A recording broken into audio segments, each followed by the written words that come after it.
নমস্কার। আজকে আলোচনা করব ট্রানজিট নিয়ে। বিশেষ ট্রানজিট। এই ট্রানজিটটা আলোচনা করার একটাই উদ্দেশ্য, দেখুন সমাজ সংসারে বা সামাজিক সিচুয়েশনে বা আমাদের মনুষ্য জাতির মধ্যে সবার মধ্যে একটা কিন্তু এক প্রভাব পড়ছে। তাহলে কিসের ট্রানজিট আলোচনা করব? আজ আলোচনা করব মার্স অর্থাৎ মঙ্গল। মঙ্গল ট্রানজিট করেছে 12th আগস্ট। মঙ্গল ট্রানজিট করেছে 12th আগস্ট। কোথায়? আদ্রা নক্ষত্র। আদ্রা কার নক্ষত্র? রাহুর নক্ষত্র। মঙ্গল বসে আছে কোথায়? মিথুন রাশিতে। নক্ষত্র কোথায়? রাহুর নক্ষত্র। কতদিন থাকবে? 2nd সেপ্টেম্বর পর্যন্ত। সুতরাং ডিউরিং দিস পিরিয়ড অর্থাৎ 12th August two 2nd September, এই যে সময়টা আপনাদের 12 রাশির ক্ষেত্রে, সমাজ সংসারে, সামাজিক ক্ষেত্রে, আপনার ক্ষেত্রে বা 12 রাশির ক্ষেত্রে কি এফেক্ট হবে। প্রথমে বলি মঙ্গল আর রাহু কম্বিনেশন। আপনাদের আলোচনা করেছিলাম যে রাহু মঙ্গলের নক্ষত্রে প্রবেশ করেছে, যখন কুম্ভ রাশিতে রয়েছে, তেমনি মঙ্গল রাহুর নক্ষত্রে প্রবেশ করেছে। দেখবেন যারা মঙ্গলের জাতক বা কুম্ভ রাশির জাতক যারা, তাদের ক্ষেত্রে একটা এক্সট্রা প্রভাব বিস্তার হচ্ছে, দেখে নেবেন। আদার্স 12 রাশি আলোচনা করব। মঙ্গলের জাতক বলতে মেষ রাশি, মেনলি মেষ রাশি, আর মঙ্গলের জাতক একটা কারা? বৃশ্চিক রাশি। সুতরাং এই মঙ্গলের এই রাহু নক্ষত্রের ট্রানজিট 2nd সেপ্টেম্বর পর্যন্ত আপনাদের ক্ষেত্রে কিন্তু ভালো মন্দ মিশিয়েই হবে। বেশিটাই ভালো হবে। কোন কোন ক্ষেত্রে আপনাকে সতর্ক থাকতে হবে, মঙ্গলের এই ট্রানজিট কোন কোন ক্ষেত্রে সতর্ক থাকতে হবে, সেটা নিয়ে একটু আলোচনা করব। চলুন তাহলে আলোচনা করি। কেন আপনারা প্রত্যেকেই বলেন যে দাদা আপনি যে ট্রানজিটগুলোতে আমরা জ্যোতিষীয় মতামত বা জ্যোতিষীয় ব্যাপারটা অনেকটাই শিখতে বা জানতে পারি, তার জন্য আলোচনা করা। এই যে মঙ্গল রাহু নক্ষত্রে, আদ্রা নক্ষত্রে প্রবেশ করেছে 12th আগস্ট, সুতরাং আপনার ঊর্জা বলুন, ভূমি বলুন, সম্পত্তি বলুন, ব্লাড বলুন, রক্ত বলুন, সবার কারক গ্রহ কিন্তু মঙ্গল।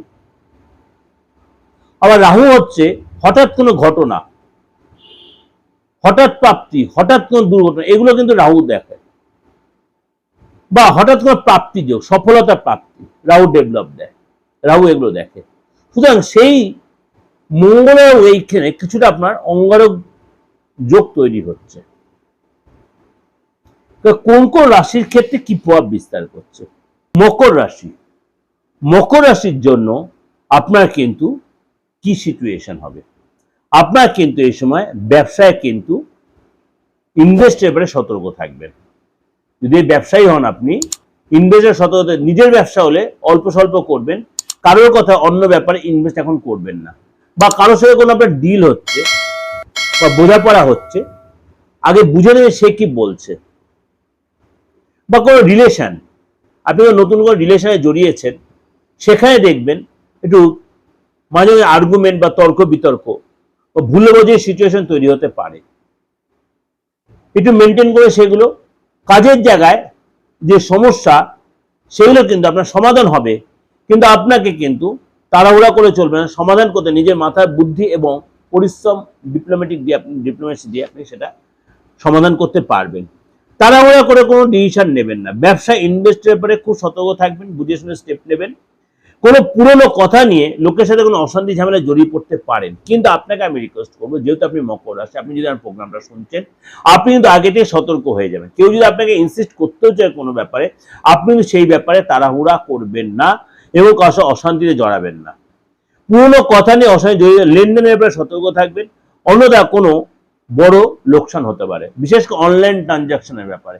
কেউ আপনাকে, হয়তো আপনি কোনো জিনিস দিয়েছেন, আপনাকেও চেকে পেমেন্ট দিয়ে, চেকটা আদৌ সেই অ্যাকাউন্টে টাকা নেই, আপনি চেকটা নিন, অনেক টাকার মাল আপনি তাকে দিয়ে দিয়েছেন, আপনি লস খেয়ে গেলেন। অনলাইন ট্রানজাকশন করলেন, ফ্রড হয়ে গেল। এগুলো একটু মেনটেন করবেন। অর্থাৎ এসে কিছু মানে মরিচিকার মতো সিচুয়েশন হতে আপনি কনফিউজ হয়ে যেতে পারে, ডিসিশন মেকিং ফ্যাক্টর হতে পারে।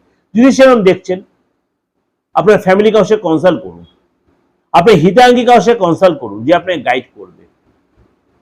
পড়াশোনা করছেন মকর রাশি, আপনি পরীক্ষার হলে মনে করেন এই সময় কোনো পরীক্ষা পড়েছে, কম্পিটিটিভ এক্সাম বলবো, স্কুলের কোনো একাডেমিক কোয়ালিফিকেশন লাইনের পরীক্ষা বলবো, আপনি কনফিউজ কোন কোশ্চেন অ্যাটেন্ড করবো কোনটা করবো না, দেখবেন হবে না। জানা কোশ্চেনটা আপনি না লিখে আপনি অজানা কোশ্চেন লিখে চলে এলেন, মানে পরীক্ষাটা ভুল হয়ে গেল। বা পড়াশোনা করছে মনটা অন্যদিকে আপনার ডাইভার্ট হয়ে যাচ্ছে, আপনি মোবাইলটা বেশি করে ঘাটছেন, ভুল করে সম্পর্কে আপনি জড়িয়ে পড়ছেন, বদনাম, এগুলো সতর্কতা। এটা আপনাদের যেটা ওভারে একটা বললাম, অবশ্যই আপনাদের ভালো লাগবে, অবশ্যই আপনাদের উপকারে লাগবে। ভালো লাগবে মানে খারাপ লাগলে তো ভালো হয় না, এটা আপনার উপকারে লাগবে, আপনি অনেকটা নিজেকে কন্ট্রোল করতে পারবেন। আপনার কোনটা করা উচিত আর কোনটা করবেন না সেটা অবশ্যই আগে থেকে ভেবে করবেন। মেষরাশি লোকেরা অনেক হটকারী স্টেপ, হটকারী কথা বলে পরে অনুশোচনা করে, সেগুলো আপনাকে চিন্তা ভাবনা করে চলতে হবে। যদি আমার এই প্রোগ্রাম বিন্দুমাত্র আপনার উপকারে লাগে, অবশ্যই লাইক করবেন, শেয়ার করবেন, লাইক করবেন, শেয়ার করবেন। আর যদি মনে করেন খুব প্রচন্ড সাফার করছেন,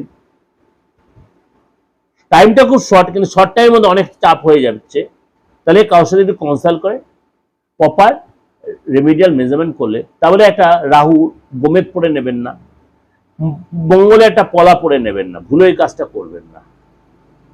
আপনি খুব বেশি হলে এই কাজটা করতে পারেন, নম হুংসি মঙ্গলায় নম, নম হুংসি মঙ্গলায় নয় মন্ত্র করতে হবে। নম ধরণী গর্ভ সম্ভূতাং, নম ধরণী গর্ভ সম্ভূতাং বিদ্যুৎ পুঞ্জ সমপ্রভম কুমারং শক্তি হস্তঞ্চ লোহিতাঙ্গং নমাম্যহম। এই মন্ত্রটা খুব ভালো করে করতে পারেন, কিছু না হলে অন্তত 17 বার করুন, দেখবেন আপনি অনেকটাই ঠান্ডা হয়ে গেছে। এগুলো ছোটখাটো করতে পারেন।